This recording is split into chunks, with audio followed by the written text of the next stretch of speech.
C'est en 1939 que la princesse Élisabeth a rencontré le jeune Philippe de Grèce.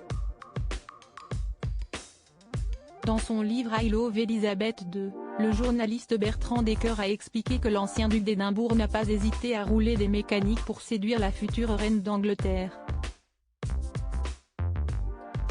Pour l'éternité, Élisabeth II et le prince Philippe reposent sous une pierre tombale de la chapelle Saint-Georges du château de Windsor.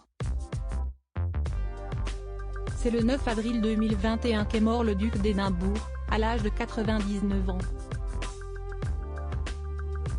Il aura fallu attendre le 25 décembre 2021 pour que Sa Majesté évoque publiquement le décès de l'homme qui a partagé sa vie pendant 73 ans. Bien que ce soit une période de joie pour de nombreuses personnes, Noël peut être particulièrement cruel lorsque l'on perd un être cher. Et cette année en particulier, je comprends pourquoi.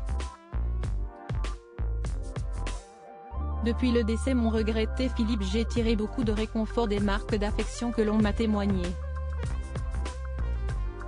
Son sens du service, sa curiosité intellectuelle et sa capacité à trouver des raisons de se réjouir dans toutes les situations étaient irrépressibles. Son regard malicieux était présent jusqu'à la fin de sa vie. Mais la vie, bien sûr, s'achève un jour et bien qu'il nous manque cruellement, je sais qu'il aurait voulu que nous passions des fêtes tous ensemble, réunis, et très chaleureuses, avait déclaré la souveraine. Et le 8 septembre 2022, Élisabeth II a rendu son dernier souffle, rejoignant définitivement le prince Philippe dans l'au-delà. En 73 années de mariage, la reine et son époux ont traversé les tempêtes et ont eu le droit à de beaux moments de joie. Comme la naissance de leurs 4 enfants, Charles, Anne, Andrew et Edward.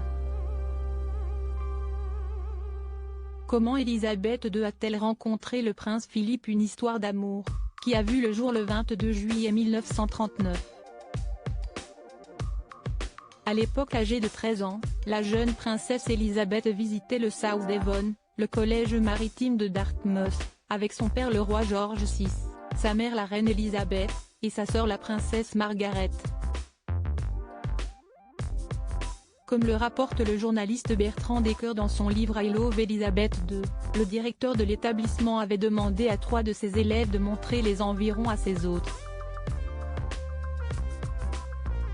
Parmi eux, Philippe, jeune prince de Grèce et de Danemark. Le coup de foudre est immédiat pour Élisabeth, qui fond pour la prestance, la force et la beauté de ce jeune homme. Mais toutes les bonnes choses ont une fin, même chez la monarchie britannique. Élisabeth, sa sœur et ses parents sont repartis à bord du yacht royal, qui remontait la rivière Dart. Pris d'une impulsion, Philippe s'est alors muni d'un petit bateau qui se propulse à la rame. Tout muscle dehors, riant de ses grandes dents blanches, il s'accroche au yacht royal et adresse de petits signes, et de coquins clins d'œil, à la princesse héritière qui, évidemment, n'en perd pas une miette, rapporte Bertrand Decker. Le début d'une folle histoire d'amour.